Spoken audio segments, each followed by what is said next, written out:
എല്ലാവർക്കും നമസ്കാരം. ഞാൻ ഇന്ന് എൻ്റെ കുറ്റിക്കുരുമുളക് ചെടിയുടെ ഒരു വളപ്രയോഗമുണ്ട്. അതിന് വെള്ളം കുപ്പിക്കകത്ത് ഡ്രെയിനേജ് സിസ്റ്റമായിട്ട് തുള്ളി തുള്ളിയായിട്ട് വീഴുന്ന ഒരു സംവിധാനം കണ്ടെത്തിയിട്ടുണ്ട്. അത് രണ്ടും ഈ കുരുമുളക് ചെടി ഇത് ഏകദേശം ഒരു വർഷത്തിന് മേലെ പ്രായമുള്ള ചെടിയാണ്. ഇത് 6 മാസമായതാണ്. ഇവിടെയും 2 ചെടികളുണ്ട്. ഇതും ഏകദേശം 6 മാസമായതാണ്. അപ്പം ഇതിന് എന്ത് പറ്റുന്നു, ഇത് നല്ല വെയിലത്ത് വെച്ചിരുന്നു. ഇപ്പം ഈ കുരുമുളക് ചെടികളെ നല്ല തിരിയൊക്കെ വരുന്നുണ്ട്. ഇത് വെയിലത്ത് വെക്കാൻ പാടില്ല. നല്ല വെയിലടിച്ച് കഴിയുമ്പോഴേക്ക് കണ്ടില്ല, ഇലകളിലൊക്കെ ഇങ്ങനെ കുത്തുരോഗമൊക്കെ വന്നിട്ട് പ്രശ്നമാകുമായിരുന്നു. അങ്ങനെ വരാൻ പാടില്ല.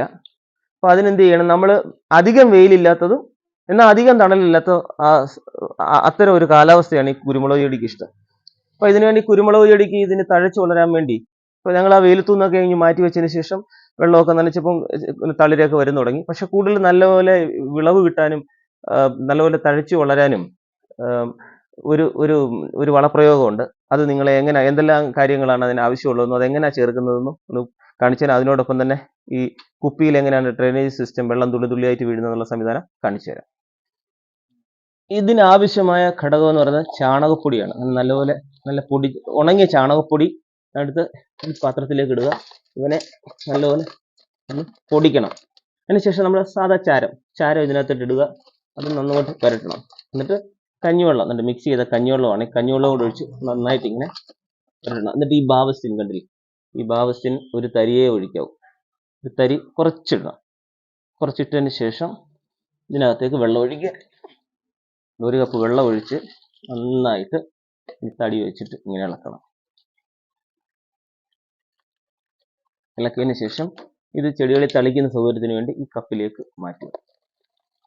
ഈ 1 കപ്പ് മാറ്റിയതിന് ശേഷം ഇത് ചെറുതായിട്ട് ഇങ്ങനെ ചെടികളിലേക്ക് ചുവട്ടിൽ വീഴത്തക്ക വിധത്തിൽ, ഇലകളിൽ വീണാലും കുഴപ്പമില്ല, കാണ്ഡഭാഗങ്ങളിൽ അധികം വീഴാത്ത രീതിയിൽ ദൂരെ കൂട്ടി ചെടികളിൽ വീഴും. എങ്ങനെയായാലും കുഴപ്പമില്ല. ബാവസ്റ്റിൻ ഒരു ചെടിയുടെ വളർച്ചയ്ക്കൊക്കെ നല്ല ഒരു ഘടകമാണ്. ഇവിടെ 2 ചെടികളുണ്ട്, ഇതിനൂടെ കുറച്ച് ഒഴിക്കാം.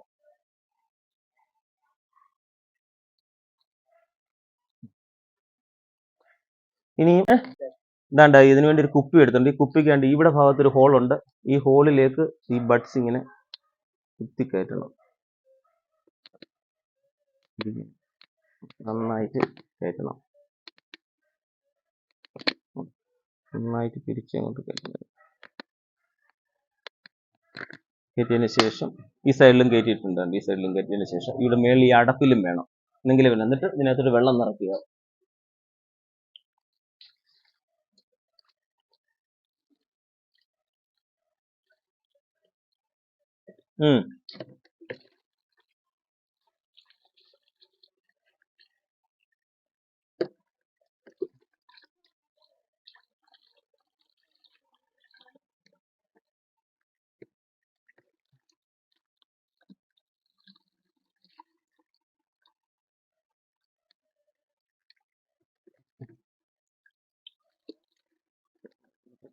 അടയ്ക്കുക ശരിക്ക്.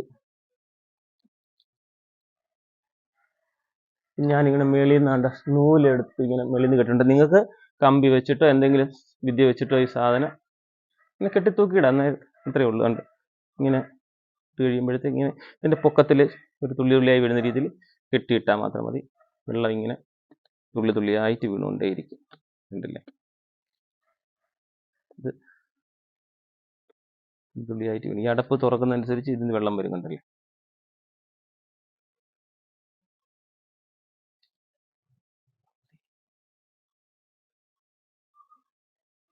വെള്ളം ഇറ്റിറ്റിറ്റി വീഴുന്ന കണ്ടില്ല, ഡ്രോപ്പായിട്ട് വീണുകൊണ്ടേയിരിക്കും ഇങ്ങനെ. ഇതാണ് ഇത്. നിങ്ങൾക്ക് ഏത് രീതിയിൽ കമ്പ് വെച്ചിട്ടോ എന്തെങ്കിലും വിദ്യ വെച്ചിട്ടോ ഇങ്ങനെ വെക്കുക. ഈ അടപ്പ് തുറക്കുന്നതനുസരിച്ച് സ്പീഡ് കൂടുകയും കുറയുകയും ചെയ്യും വെള്ളത്തിന്. അപ്പം ഇങ്ങനെ നമുക്ക് വെള്ളം ലാഭിക്കാം. ഈ സംവിധാനം ഇഷ്ടപ്പെട്ടെങ്കിൽ എല്ലാവരും നടപ്പാക്കുക. ഇത് നല്ലതാണ്. ഉണക്ക സമയത്ത് ജലക്ഷാമം ഉള്ളത് കൊണ്ട് അധികം വെള്ളം ഒഴിച്ചു കഴിഞ്ഞാൽ പെട്ടെന്ന് അങ്ങ് ഡ്രൈ ആയി പോകും. പക്ഷെ തുള്ളി തുള്ളിയായിട്ട് ഇങ്ങനെ വീണുകൊണ്ട് വരുന്ന നല്ലതാണ്. ചെടികൾക്ക് എപ്പോഴും ഇങ്ങനെ ഈർപ്പം കിട്ടും. പിന്നെ രാത്രി സമയങ്ങളിൽ വേണമെങ്കിൽ നമുക്ക് ഈ കുപ്പി എടുത്തങ്ങ് മാറ്റി കഴിഞ്ഞാൽ വെള്ളം നിൽക്കും. അപ്പോൾ ചെടികൾക്ക് അതും നല്ലതാണ്. അപ്പോൾ നിങ്ങൾക്ക് എല്ലാവർക്കും ഇത് ഇഷ്ടപ്പെട്ടെന്ന് വിചാരിക്കുന്നു. എല്ലാവരും ഇഷ്ടപ്പെട്ടെങ്കിൽ എൻ്റെ ചാനൽ സബ്സ്ക്രൈബ് ചെയ്യണേ, ലൈക്ക് ചെയ്യണേ, ഷെയർ ചെയ്യണേ, കമൻറ്റ് ചെയ്യണേ. ഞാൻ ഈ വീഡിയോ ഇവിടെ അവസാനിപ്പിക്കുന്നു. എല്ലാവർക്കും നമസ്കാരം. നിങ്ങളുടെ സ്വന്തം രാജേന്ദ്രൻ വള്ളികുന്ന്.